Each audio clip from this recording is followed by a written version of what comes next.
Welcome to the second episode of the Regular Irregular show. I am your host, Sleepy Melbourne, and we're here to talk about Tower of God, chapter or episode 602.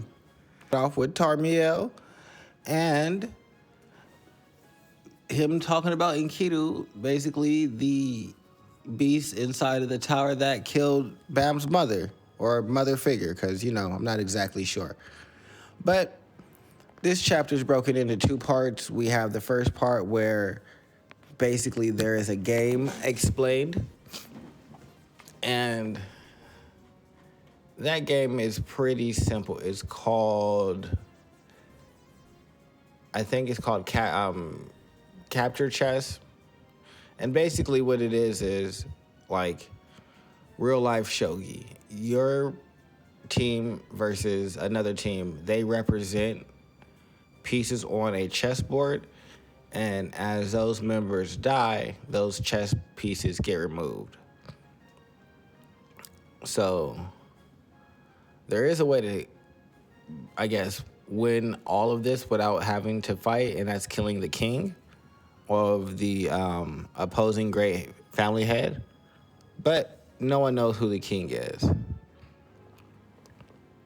But Gustang is forcing Tarmiel's hand in playing in this game because he's already agreed to it and said that he would just he would kill Tarmiel if he didn't agree to play.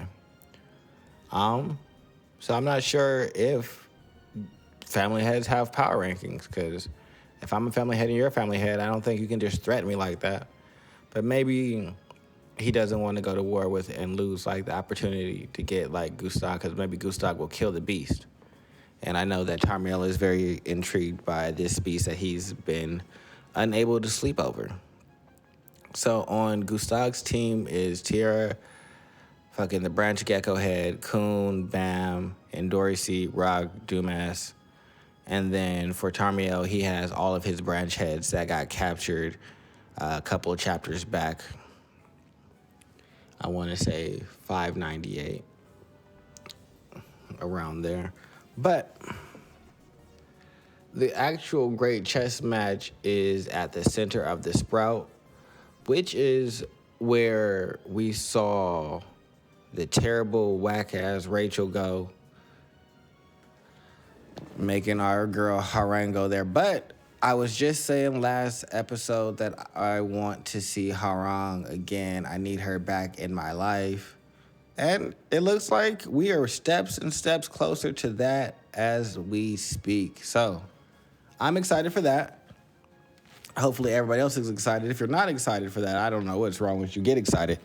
Like, when she's in the story, Bam usually gets something really, really good.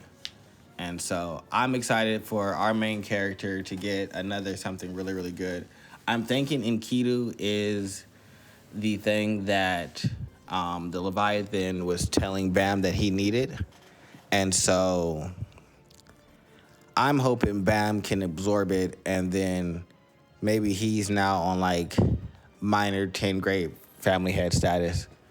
And that would be amazing. But outside of really learning about the match and the game before the game, you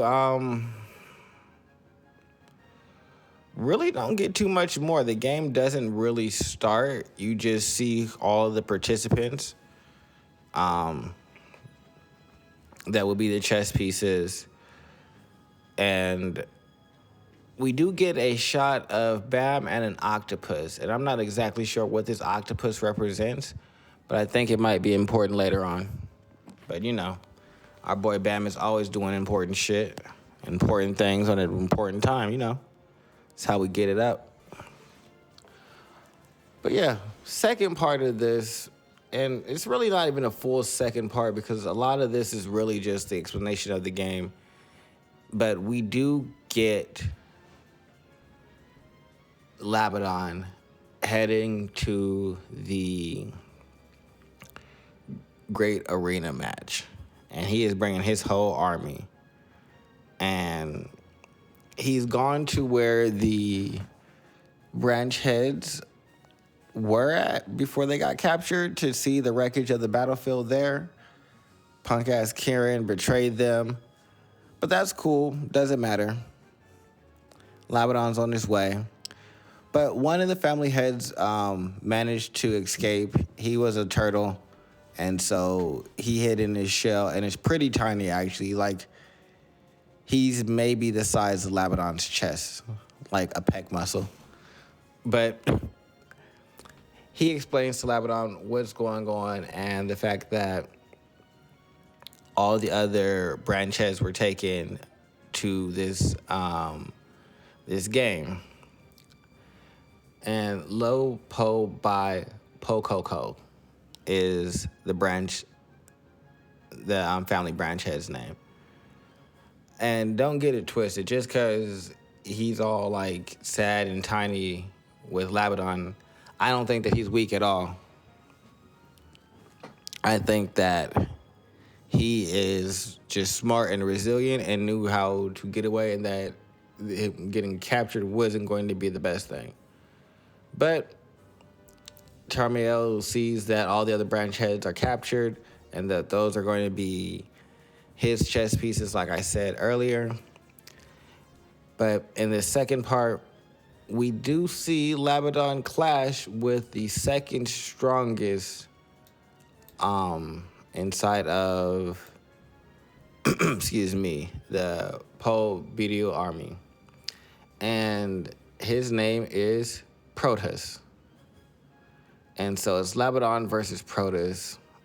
I think that'd be pretty cool because Protus just blocked one of Labadon's attacks. And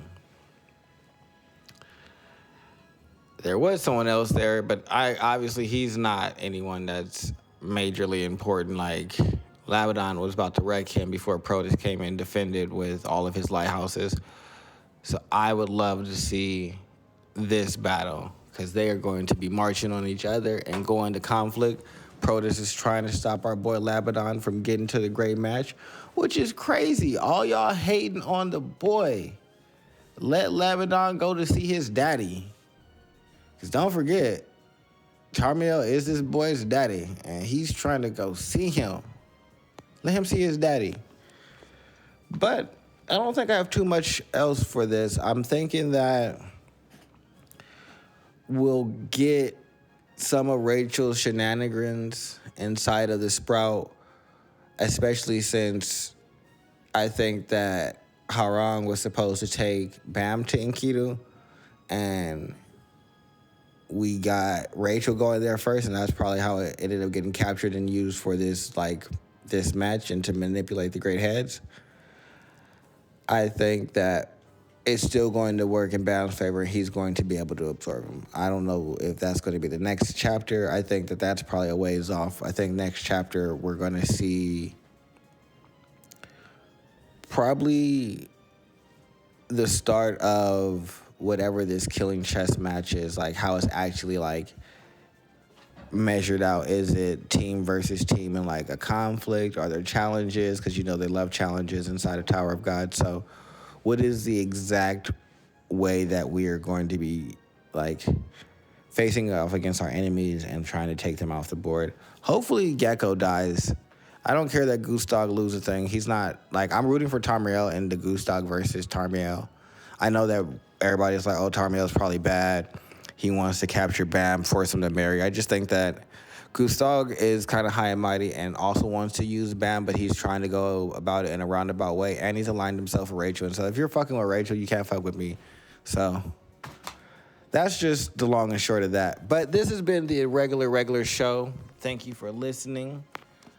Like, subscribe, comment. Let me know what you think. And let me know what you think about what's going to happen next. 603. I will be back next week. Later.